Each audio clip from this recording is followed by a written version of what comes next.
Hey YouTube, this is Swamp Yankee here. Today's video I want to show you my new purchase. It's an M44 carbine, Mosin Nagant rifle. It's the little brother of the 9130 Mosin Nagant. That's a great gun also. I have one of them, love shooting it. It's a little long for me though. So I did pick up this carbine version. It does cost a little bit more than the big brother. This one retail I think about 200 bucks and I got it.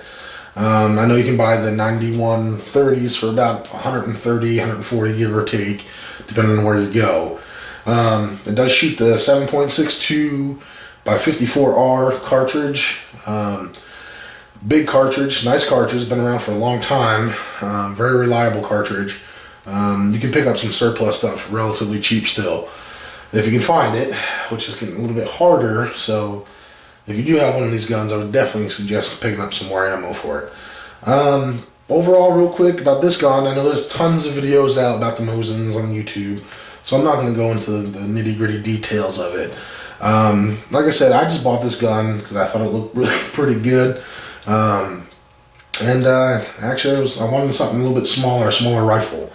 I am very happy with this gun. I took it out the other day to the gun range, and there were some fellas out there shooting some ARs and some other stuff, and popped this baby out and started laying them down, and the fireball that comes out of this thing sometimes is amazing. They were all stopping and looking and came over and talked to me about it for a good half hour. Really impressed by this rifle.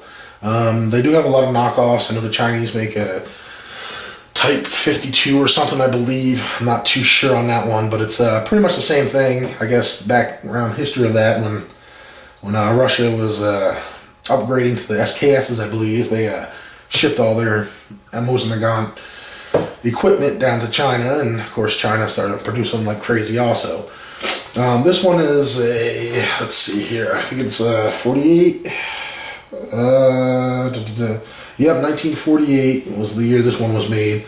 At least the barrel here. It doesn't look like it's ever been used in a combat situation whatsoever.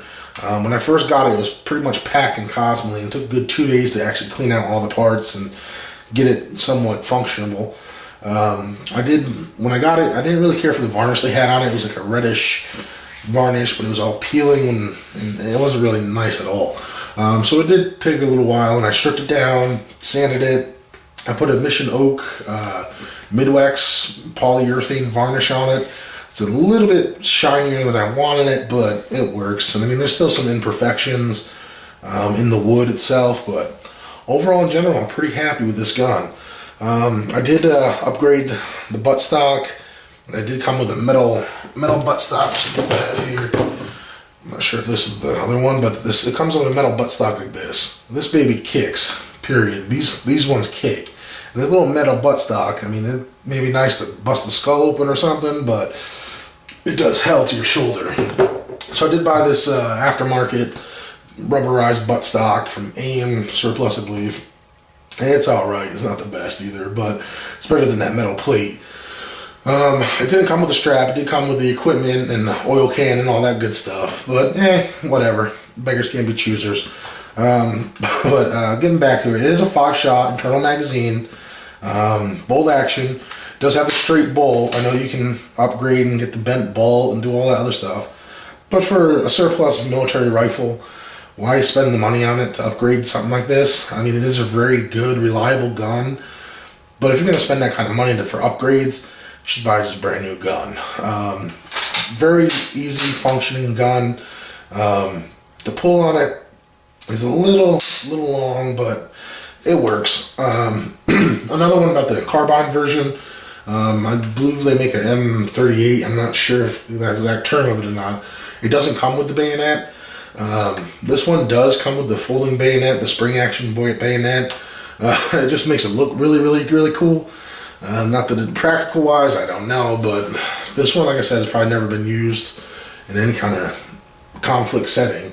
But spring action bayonet, you just pull it and pop it, and you got a bayonet on it. Pretty easy to disengage.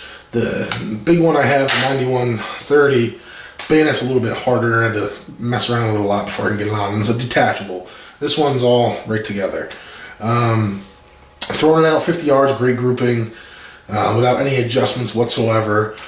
I got it out to about 100 yards, pretty good at grouping still. The adjustments, the only thing I don't really like about this gun, or these guns in particular, the sights, especially the front sight, you do got to tap it in with a tap or something just to get it adjusted if it's not. And the back sight here is more for windage and anything else. It says it could go up to, I believe it's 400 yards, but I don't know about that. Maybe one day I'll try to check that out, but right now it works for what I need it for. Prepping wise, not a very good home defense rifle, but yeah, hey, use what you got. But it is heavy. It is a heavy gun.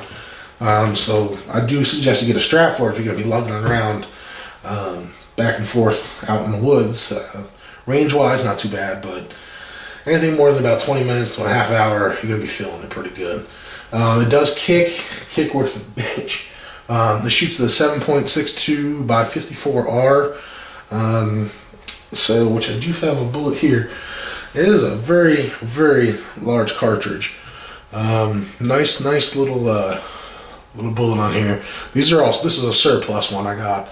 I believe it's Yugoslavian, possibly Russian, but I'm not 100% sure. No markings on it. I got a whole bunch of these the other day. Really, ammo's still really cheap. So if you do find it, pick it up because it is getting a little bit scarce. But a very good gun.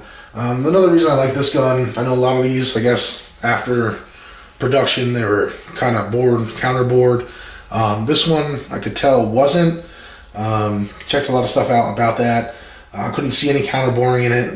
The rifling is very crisp and probably been fired once or twice before I got it.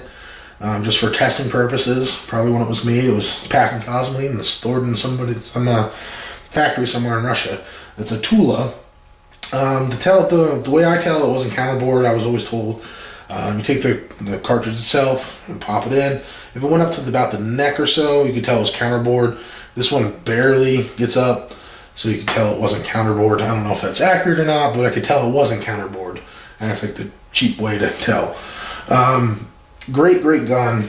So if you are in the market to get something budget friendly with a lot of punch to it, I would really suggest the M44. They are a little bit more expensive, but well worth it. I would definitely go with the Russian version other than the Chinese. I think the Chinese are a lot cheaper, but I think the quality also suffers. This baby, I can see as long as you keep it cleaned, especially using the corrosive ammo, the surplus stuff, you're talking years and years of no problems whatsoever.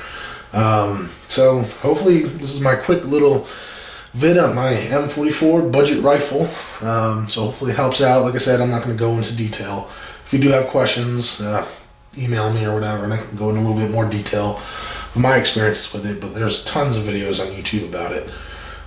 So hopefully that helps. All right, talk to you later. Bye.